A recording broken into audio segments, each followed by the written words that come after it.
Good morning student. आज हम फिर से आपके पास आपके सामने उपस्थित हैं एक नया वीडियो लेके परमाणु भार तथा अणुभार। परमाणु भार तथा अणुभार, ठीक है, atomic weight and molecular weight. अब ये जो हमारा टॉपिक है तो इसमें सबसे पहले हमारे पास आया परमाणु भार।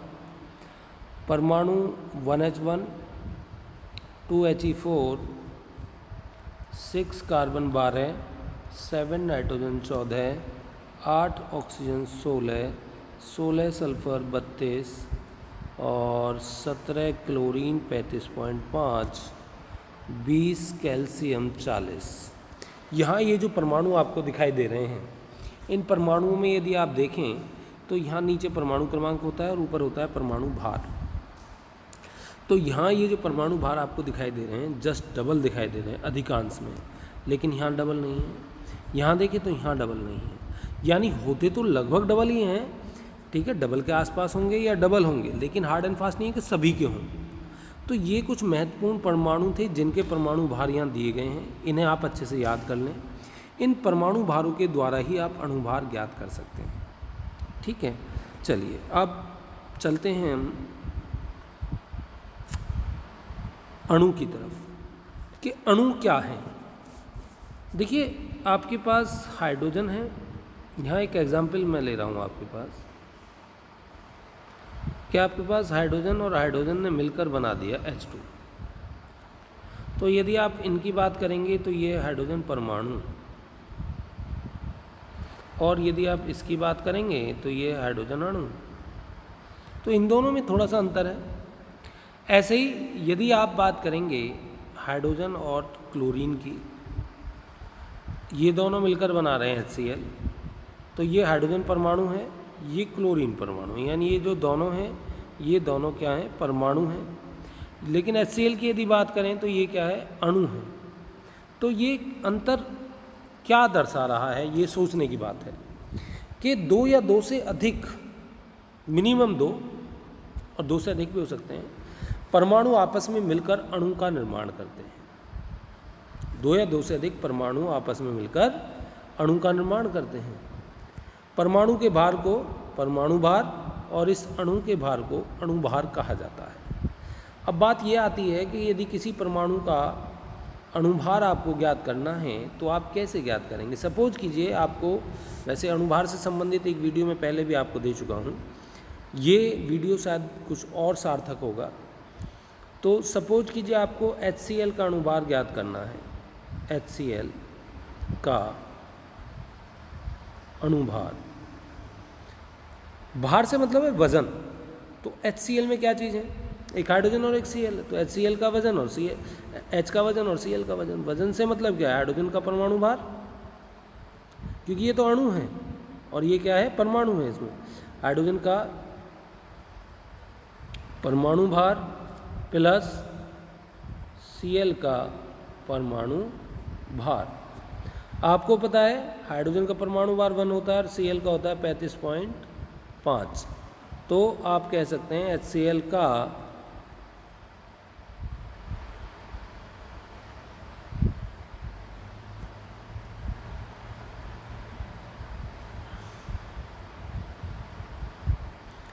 का अणुभार बराबर क्या आ जाएगा, क्यों जी, कैसे निकालें इस HCl का अणुभार,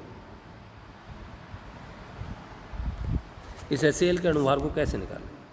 इसमें हम क्या कर सकते हैं, इसमें सिर्फ हम इतना कर सकते हैं यहाँ पर कि इनके जो परमाणु हैं, हाइड्रोजन का परमाणु भार प्लस Cl का परमाणु भार। हाइड्रोजन का कितना है, 1 है, Cl का कितना है, 35.5 है, तो टोटल हमारे पास आ गया 36.5। इस प्रकार हम HCl का अणुभार ज्ञात कर सकते हैं। चलिए अब आगे देखते हैं H2SO4 का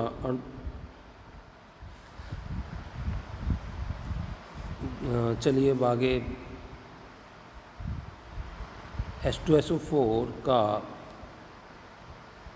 अणुभार जब भी ये ज्ञात करना हो तो आपको पता होना चाहिए हाइड्रोजन का परमाणु भार 1 है, सल्फर का 32 है, ऑक्सीजन का 16 है। अब यदि इनके टोटल परमाणु भार यहाँ रख दिए जाएँ तो H2SO4 का अणुभार आ सकता है। तो हम आसानी से ज्ञात कर सकते हैं H2SO4 का अणुभार बराबर है 2 गुणा हाइड्रोजन का परमाणु भार प्लस सल्फर का परमाणु भार प्लस 4 गुणा ऑक्सीजन का परमाणु भार। तो यहाँ यदि हम देखें इनके मान रख दें तो 2 गुणा हाइड्रोजन का कितना है 1, फिर सल्फर कितनी है 1 ही है, सल्फर का कितना होता है 32, फिर इसके बाद प्लस 4 गुणा ऑक्सीजन कितना होता है 16। तो 2 + 32 + 64 कितना आ गया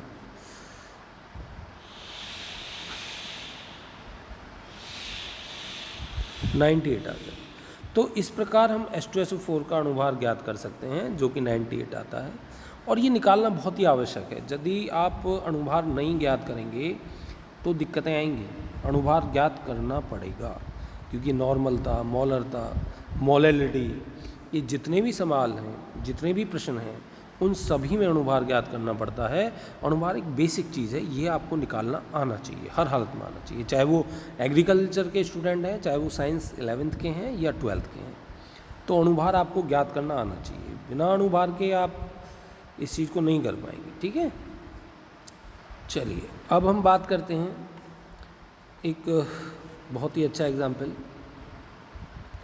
CaOH का होल ट्वाइस। इसे ये आपके पास है, इसका अणुभार ज्ञात करना है। इसका क्या ज्ञात करना है, अणुभार ज्ञात करना है। कैसे ज्ञात करना है अभी देख लीजिए। कैल्शियम कितना होता है 40, ऑक्सीजन का परमाणु भार कितना होता है 16, हाइड्रोजन का परमाणु भार होता है 1। तो अब हम CaOH का होल ट्वाइस का अणुभार ज्ञात करेंगे। तो यहाँ यदि आप देखें तो आप पाएंगे कैल्शियम है, कैल्शियम का परमाणु भार प्लस आपके पास एक ब्रैकेट लगा हुआ है और उस ब्रैकेट के बाद यहाँ 2 है। तो इसका मतलब यदि आप इस प्लस को यहाँ ले लें और इस 2 को ले लें बाहर, तो आप क्या कहेंगे, ऑक्सीजन का परमाणु भार प्लस हाइड्रोजन का परमाणु भार, और यहाँ ब्रैकेट को कर दें आप क्लोज। तो इस कंडीशन में आप देखें तो यहाँ पर यदि इनकी वैल्यूज़ पुट करना आप शुरू कर दें, आपने इसका निकाला, कैल्शियम का कितना है 40 है, प्लस आपका 2 बाहर है, फिर एक ब्रैकेट है और उस ब्रैकेट में ऑक्सीजन का कितना है 16 है, हाइड्रोजन कितना है 1 है।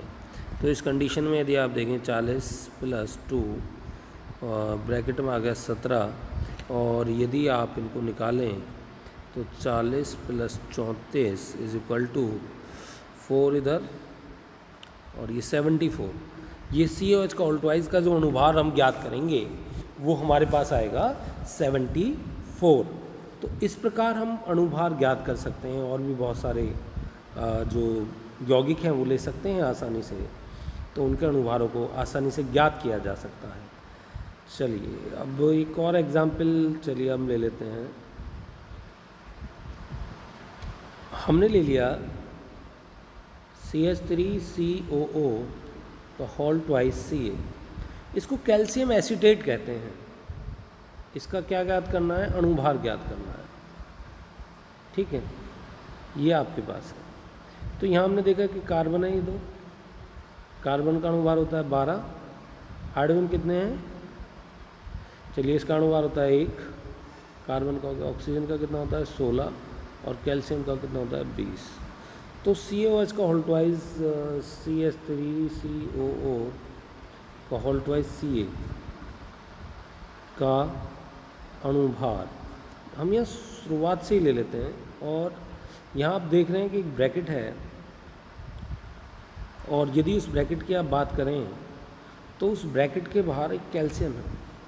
लेकिन पहले तो होल ट्वाइस ही आ रहा है, ये होल ट्वाइस ही आ रहा है, तो हम ब्रैकेट के बाहर ये एक 2 ही ले लेते हैं,